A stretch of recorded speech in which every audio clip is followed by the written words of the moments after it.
God, what's going on in South Korea? It's like, no, no, no. It's happening here too.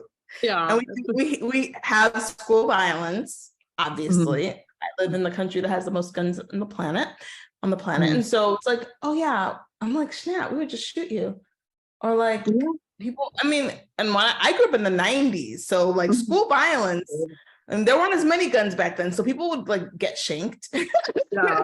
like it was a prison, right? Like people would get like, not at my school, because like I went to a nice high school, allegedly, but like definitely I was in Chicago, people, it was stories, lots of stories, carjackings, people getting beat up, people getting their shoes stolen from them. Like, oh, you got the latest Jordans, okay, we're gonna beat you up so we can steal your Jordans. Like this is not that different. It's people can be violent.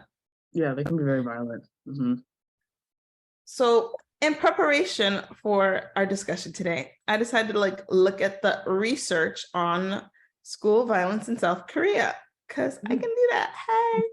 And so I looked at a couple of studies, or a few studies, and like it was really interesting because there's this one paper that was published in Child Abuse and Neglect in 2022, and the authors are like Julie Ma, Yoon Sun Han, and Hae Kang. And when you think about like where kids learning this stuff, it's like they're learning it at home, right? Like that's the uncomfortable truth that people don't often want to talk about when it comes to school bullying or violence. It's like, and the shows don't show that, right? The Kdramas aren't going to talk about it. They're not going to show, well, maybe to some extent they do, but like I feel like with the bullies and the glory, we didn't really see them, their parents beating them up. Right? Yeah, at least we didn't see very much of that. And we certainly didn't see that, like, I haven't seen that in like Boys Over Flowers or the dramas you mentioned, Mayajashi, you know.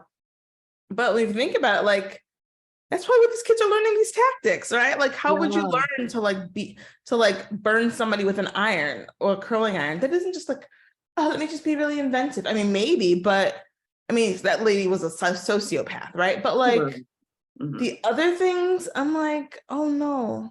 And so in that article that I was talking about, they were showing that that physical punishment is something that's been outlawed in Korea from parents, you know, since January 2021. So like only the last 2 years, like, you know, 2 years and some change. Before that, parents could just beat their kids, you know, like, and lots of people all around the world are like, you have to beat your kids so they can learn discipline, so you can manage them, so they will learn what not to do. But like, and it's considered a normative disciplinary practice in Korean culture, according to the authors. And they're like,